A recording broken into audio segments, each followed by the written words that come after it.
For a number of years, my family, we've been supporters of the Children's Foundation, in particular the free-to-play program as well as Adopt a Family.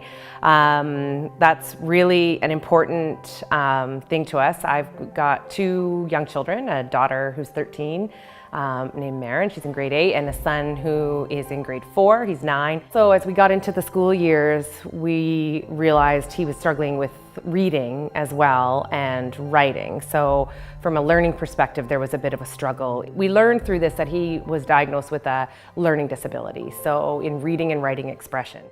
Learning to read and write and know the fundamentals of math is huge. This is the great equalizer with children.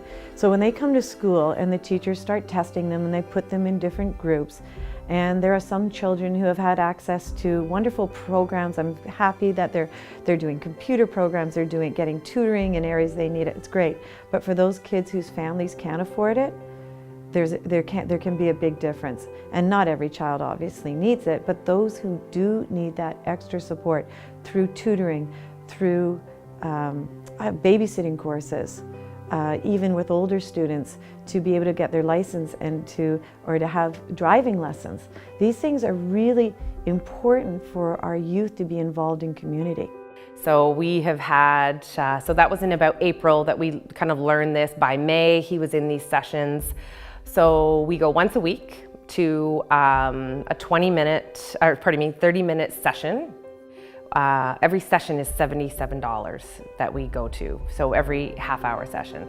So that's kind of when I came to see Glenna, because I told her I'm keenly aware every time I sort of check out that opportunity. So how do we help other families who this would be something that would help their child gain that confidence, learn new skills, be able to take those skills to a whole other level, whatever they might be. We talked about this at the foundation, and our free-to-play program, fabulous. Kids should be free to play, but free to grow is inspiring, because free to grow means that they can utilize and be empowered to be the best they can be, to find out things.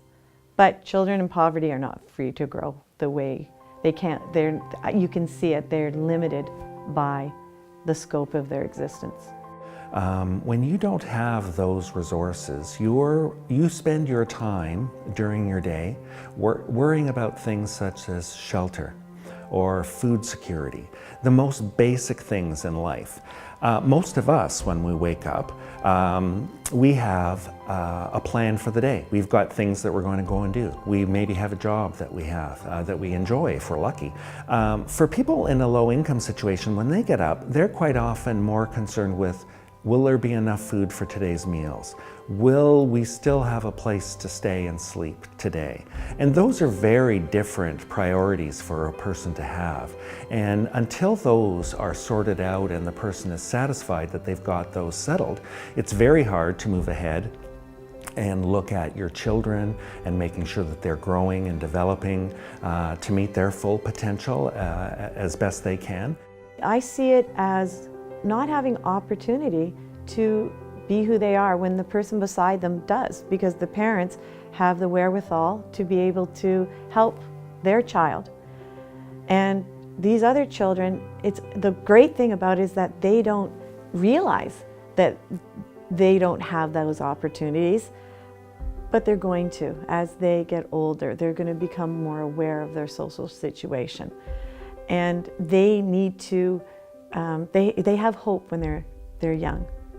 And I think keeping that hope alive in them is very important. And that's what programs like Free to Grow will do. I contacted the Children's Foundation because I realized all the resources that our family required to help Anderson. And I got wondering about how many families are there who don't have access to the same resources, who maybe have to make a decision between basic needs like food or shelter and getting their child the help that they need to grow and to learn and to gain self-confidence. I really believe that we can make a difference, and tonight is your opportunity to make a difference in our community.